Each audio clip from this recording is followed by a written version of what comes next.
si le rythme n'est pas très très élevé, on continue à se battre, en plus avec des passages rétrécis où il faut être absolument très très attentif, ne pas avoir la moindre perte de concentration. Ça, les derniers kilomètres sont très usants sur le plan du stress. Merci à Robert Chipot qui précise qu'on prononce plutôt Le Quinf et non pas Le Cunf en ce qui concerne Kevin Le Quinf de la formation Saint-Michel, Aubert 93. C'est breton ça, Le Quinf. Le Quinf.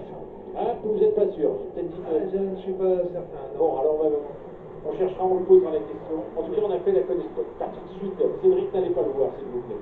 Allez, on reste avec les 4 hommes de tête, pour l'instant, à 4 km. Mais regardez l'écart, on a l'impression qu'il est bloqué. Cet écart de 19 secondes, il résiste parfaitement bien, puisque rappelez-vous, au dernier passage sur la ligne, ils avaient quoi 20 secondes d'avance. Ils n'ont perdu que 1 ou 2 secondes en l'espace de 6 ou 7 km. Ça veut dire qu'il résiste. Il y a un coureur qui s'est fait mettre dans le champ là. Un coureur de l'équipe Top Sport, au sein du peloton. Au sein du peloton, oui. Oui, alors mettre dans le champ, comme vous dites, ça veut dire quoi? On voit, hein, la route elle est étroite, tout le monde veut essayer de garder sa place à l'avant, et en fait se faire mettre dans le champ, c'est quand il n'y a plus trop de place et que ça frotte, et on prend un petit coup de coude, et puis on se retrouve sur le bas-côté. Ça va moins vite, hein, évidemment. Ouais, tu vas manger un peu d'herbe, c'est ça.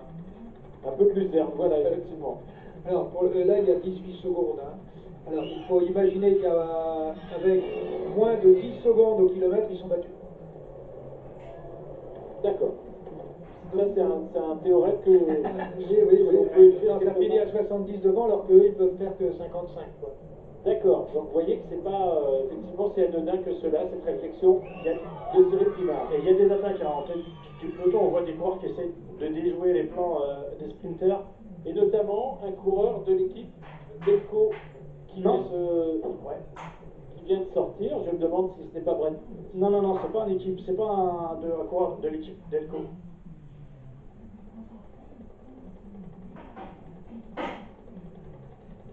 Ah non, pardon, c'est Véranda Willem qui est sorti, effectivement, qui a demandé à l'un de ses coureurs de sortir.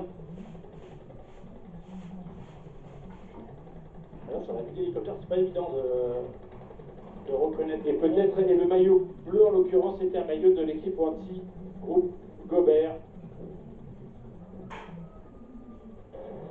Allez, on va revenir. Oh non, attendez. Voilà la tête du peloton.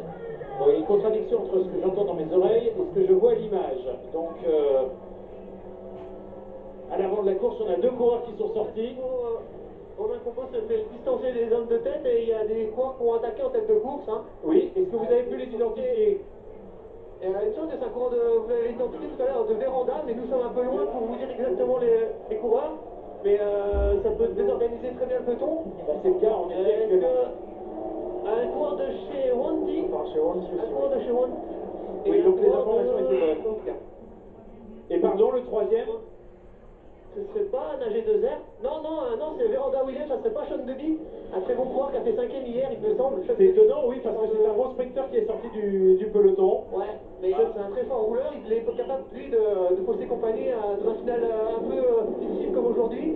Il est capable de fausser compagnie à un peloton. Hein. Alors que pour l'instant... En plus, avec un compagnon belge, peut-être le grand coureur de chez... J'ai perdu son nom, de chez Wanty. Van Kersbruck, merci. Guillaume Van Kersbruck, effectivement. Il va falloir que le peloton il réagisse, hein, parce que là, il reste moins de 2 km. On va se retrouver avec 5 coureurs à l'avant. Il va quand même... il va falloir que les grosses équipes de sprinters se mettent vraiment en place et que ça roule. Hein. Voilà, et c'est Jimmy Turgis, hein, pour l'instant, rescapé, enfin pas rescapé, mais toujours dans cette échappée, en compagnie de Dries Van Gestel, en compagnie de Le Quinf, donc qui est présent lui aussi toujours là aux avant-postes. Ouais, donc c'est Sean Deby, hein, le coureur de Véranda Williams Crawler, le 121. Donc ouais, c'est étonnant, il tente un petit coup de poker. Il pense peut-être ne pas avoir ses chances de victoire en vitesse pure par rapport aux autres sprinteurs présents dans ce 200 peloton.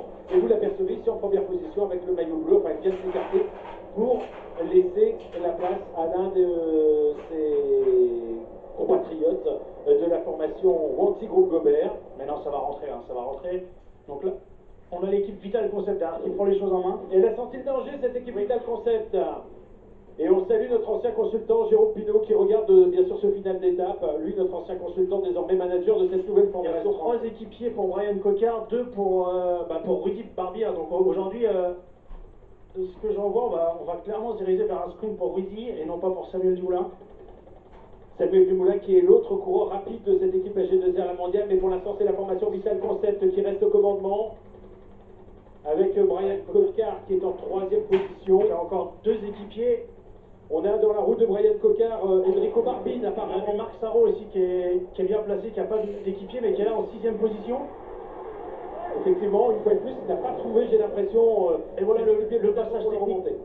Le passage technique avec cette botte de paille en cas de chute, mais heureusement tout se passe bien pour l'instant. Et regardez la relance comme ça fait mal derrière. Il est idéalement emmené, Brian. Ah oui, pour l'instant, ça se passe plutôt bien en ce qui concerne Brian Cocard qui est toujours en 3e position. Derrière, eh bien, il me semble... Brian qui a retrouvé. Alors que le sprint est maintenant lancé. Oui, avec la porte qui est là également, Brian Cocard qui est déjà en première position. Ah, il est là, avec la porte. Finalement, la porte est passée et a réussi à sauter sur la ligne. Il me semble, en tout cas lui le pense, puisqu'il a levé le bras.